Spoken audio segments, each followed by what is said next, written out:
Everyone, welcome back to the channel. आज की इस वीडियो में हम क्या पढ़ने वाले हैं, आज हम प्रूव करने वाले हैं अपनी ट्रिग्नोमेट्रिक आइडेंटिटीज़। देखिए, ट्रिग्नोमेट्री में अगर आपने रेशियो एक बार पढ़ लिया है एंड आपका रेशियो से रिलेटेड जितने भी कॉन्सेप्ट हैं वो सारे क्लियर हैं, देन आपको ट्रिग्नोमेट्रिक आइडेंटिटीज़ बहुत अच्छे से आ जाएगी। ठीक है, ट्रिग्नोमेट्रिक आइडेंटिटीज़ पढ़ने के लिए आपको जो 6 रेशियो जो हमने ट्रिग्नोमेट्रिक रेशियो जो होते हैं हमारे, उनको आपको याद करना बहुत ज़्यादा ज़रूरी है। ठीक है, तो सबसे पहली चीज़ जो आपको ट्रिग्नोमेट्रिक रेशियो में याद रखनी है वो क्या है, वो है अपना पाइथागोरस थ्योरम। ठीक है, जो हमारा पाइथागोरस थ्योरम था, क्या कह रहा था भाई हमारा पाइथागोरस थ्योरम, ये परपेंडिकुलर, ये वाली परपेंडिकुलर साइड थी, ये बेस थी और ये हाइपोटेनस थी। इन्हीं 3 साइड्स के बारे में बात कर रहे थे। क्या बातें कर रहे थे भाई कि अगर ए बी सी इस तरीके का कोई भी राइट एंगल ट्रायंगल है, यहाँ पर बी पे 90 डिग्री है, तो पाइथागोरस थ्योरम से हमें ये पता है, ऑलरेडी वी नो दैट, कि perpendicular square plus base square equals hypotenuse square. Is it clear? ये तो हमें ऑलरेडी पता है ना, बाय पाइथागोरस थ्योरम। यही होता है हमारा पाइथागोरस थ्योरम। तो प्रूफ आप साथ साथ लिखते चलिएगा जिससे कि आपको बाद में कोई भी दिक्कत ना हो, बाय पाइथागोरस थ्योरम।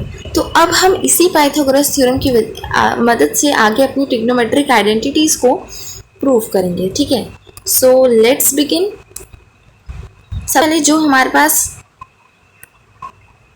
जो पाइथागोरस थ्योरम है उसको हम लिखेंगे, यानी P square plus B square equals to H square. अब नेक्स्ट हमारा स्टेप क्या होगा, dividing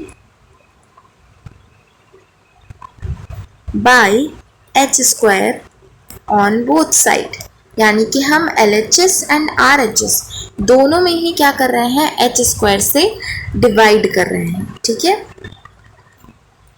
dividing both side by H square. तो अब आगे स्टेप्स ध्यान से देखते चलिएगा, कोई दिक्कत नहीं होगी आपको।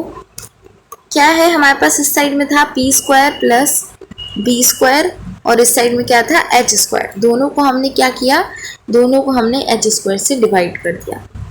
कर दिया क्या? बिल्कुल कर दिया मैम। अब आगे क्या करना है, आगे अब कुछ नहीं करना है, आगे भी सेम ही स्टेप्स हैं। अब देखिए, इसको मैं ऐसे लिख सकती हूँ क्या, कि P square upon H square plus B square upon H square. बस एलसीएम वहाँ पर हमने साथ में लेकर के लिखा था, यहाँ अलग अलग कर दिया। और यहाँ पर क्या दिख रहा है भाई, यहाँ पर हमें क्या दिख रहा है कि एच स्क्वायर कैंसिल होकर के आ जाएंगे 1। आ जाएंगे क्या? बिल्कुल आ जाएंगे, एच स्क्वायर कैंसिल हो जाएंगे एंड हमें मिल जाएगा यहाँ पर हमारे RHS में 1। ठीक है, इतनी चीज़ क्लियर हो गई। अब आगे इसी स्टेप को आगे कंटिन्यू करेंगे, इसलिए मैं कह रही हूँ साथ साथ लिखते चलिएगा, तो फिर कोई भी दिक्कत आपको आगे नहीं होगी। ठीक है, तो ये हो गया कंटिन्यू। तो हम क्या कह सकते हैं, P अपॉन H का whole square plus B upon H का होल स्क्वायर इक्वल्स टू 1। ये बात क्लियर है क्या? अब ध्यान देने वाली बात यहाँ पर है। क्या ध्यान देना है भाई, याद करो, ये जो P अपॉन H आपको दिख रहा है, you can find here P upon H, ये किसी ट्रिग्नोमेट्रिक रेशियो का पार्ट है क्या? बताओ, है क्या ये किसी ट्रिग्नोमेट्रिक रेशियो का पार्ट? बिल्कुल है। P upon H is nothing but sine theta. P upon H क्या होता है, साइन थीटा ही तो होता है।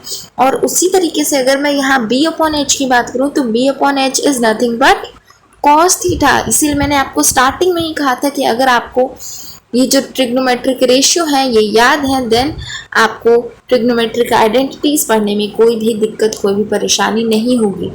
तो यहाँ से मैं क्या कंक्लूड कर सकती हूँ कि भाई P अपॉन H को मैंने लिख दिया साइन थीटा, होल स्क्वायर था तो होल स्क्वायर लिख दिया, प्लस B अपॉन H को मैंने क्या लिख दिया, कॉस थीटा, और whole square as it is equal to 1 भी एज इट इज़ रखा।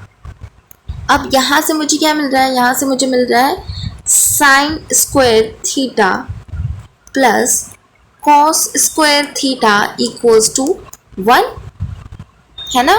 जब भी हम साइन थीटा का होल स्क्वायर करते हैं तो इसी तरीके से लिखते हैं। ये फॉर्मेट आपको पता होना चाहिए ऑलरेडी। ओके, सो यहाँ पर हो गई हमारी पहली आइडेंटिटी प्रूव्ड।